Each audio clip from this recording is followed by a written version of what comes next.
Patience is self-restraint when provoked. And when I get provoked, I can be very irritable.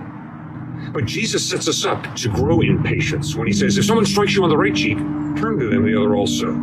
Jesus teaches us to be patient when he says, you've heard that it was said, love your neighbor and hate your enemy. But I tell you, love your enemies. Well, guess what? My enemies irritate me. I become impatient. It's incredibly hard for me to grow in patience.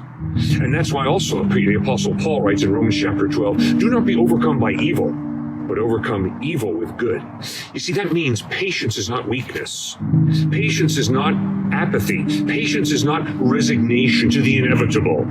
Rather, patience is the strength from within, to be a shock absorber, to be able to take a hit and not retaliate, but instead to forgive, instead to cut a person some space, to give them time. And you and I grow in patience as we grow in our faith in Christ. For as we grow in faith in Christ, we begin to understand how patient God has been with us. When I think about how many times I've blown it, and about how patient God has been with me, it can overwhelm me.